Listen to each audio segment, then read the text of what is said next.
Então bora lá falar do ATP, que é uma das principais, se não a principal molécula do metabolismo celular. Isso porque ela é responsável pelo fornecimento de energia para que reações químicas ou processos bioquímicos ocorram dentro da célula. Então, por exemplo, nas nossas casas, a gente precisa de energia elétrica para o funcionamento dos aparelhos.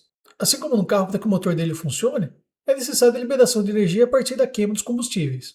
Nas células do nosso organismo como um todo, as reações celulares elas são alimentadas por energia química, que são sempre fornecidas pelo ATP. Existem diversos procedimentos celulares que necessitam de energia, como o transporte ativo, aquela bomba de sódio de potássio presente na membrana celular de algumas células, a simples atividade muscular com a contração e relaxamento dos músculos, o impulso nervoso, ou seja, o funcionamento dos neurônios, dentre outras mais, como a construção de moléculas complexas e também a manutenção da nossa própria temperatura corporal. E o legal do ATP é que ele funciona como uma pilha, uma bateria recarregável dentro das nossas células. Ou seja, quando ele é utilizado, ele não é desperdiçado, não é degradado. Ele pode ser recuperado posteriormente. Isso vai acontecer principalmente nas nossas mitocôndrias, num processo conhecido como fosforilação do ADP.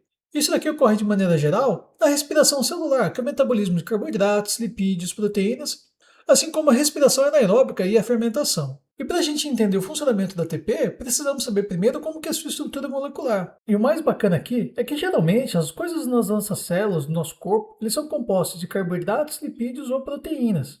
Só que o ATP ele é bastante diferente, ele é feito de nucleotídeos, aquela mesma unidade básica que compõe as nossas moléculas de DNA e RNA, ou seja, o nosso material genético. Então ele tem uma origem, um parentesco evolutivo com o nosso material genético. Então vamos lembrar de como é a estrutura dos nucleotídeos que a gente estuda na genética. Bom, ele é composto de três partes: fosfato, pentose e base nitrogenada. O fosfato ele é um íon inorgânico, PO4,3-. A pentose ele é um monossacarídeo, ou seja, um carboidrato de 5 átomos de carbono. E aqui existem dois tipos: ribose, que é aquela presente no RNA, e a desoxirribose, a típica do DNA. E quanto à base nitrogenada, na genética existem esses 5 tipos: adenina, timina, guanina, citosina e uracila. São elas que dão o nome ao nucleotídeo. E quando a gente fala de DNA e RNA, a gente precisa lembrar que a timina é exclusiva do DNA, enquanto que a uracila é exclusiva do RNA. E uma coisa importante aqui, o conjunto desses três itens a gente denomina nucleotídeos, com T. E agora, se a gente pensar apenas na base nitrogenada e a pentose, ou seja, excluir o fosfato, a gente considera esses dois itens como nucleosídeos, ou seja, com S.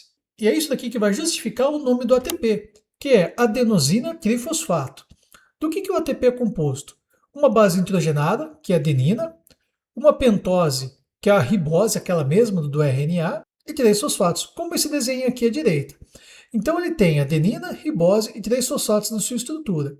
Aí vocês viram agora há pouco o que eu falei para vocês, quando a gente considera apenas a base nitrogenada e a pentose, isso aqui a gente chama de nucleosídeo, com S. Então esse conjuntinho aqui, adenina e ribose, ela vai ser chamada adenosina, também o S.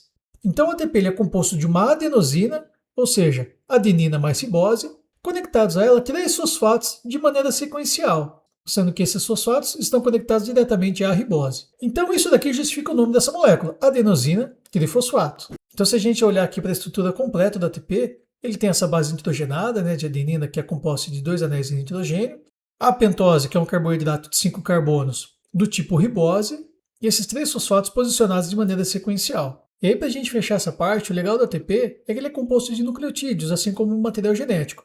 E o nucleotídeo dele é do tipo ribose, o mesmo da molécula de RNA. Então ele tem um parentesco evolutivo com a molécula de RNA. E agora como que é o funcionamento do ATP? Ou seja, como que ele vai liberar energia para que reações químicas aconteçam nas células? Isso daqui é bastante simples. O ATP ele fornece energia para a célula através da liberação do seu terceiro fosfato.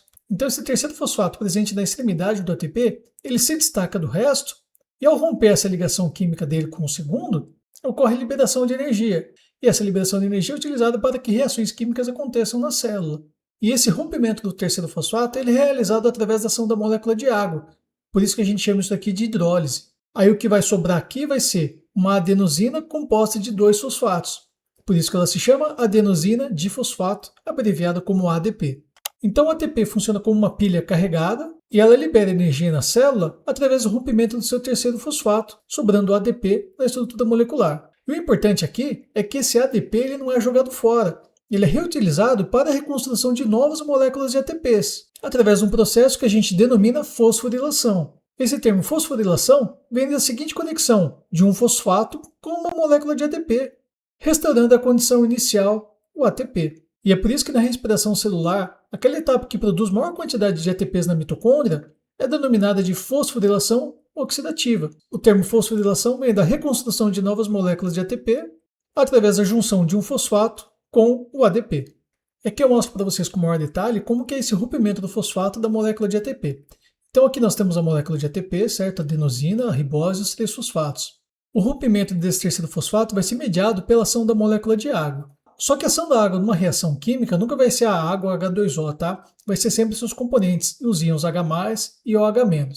Então a água vem, se dissocia em H+, ou H- e rompe a ligação entre o segundo e o terceiro fosfato.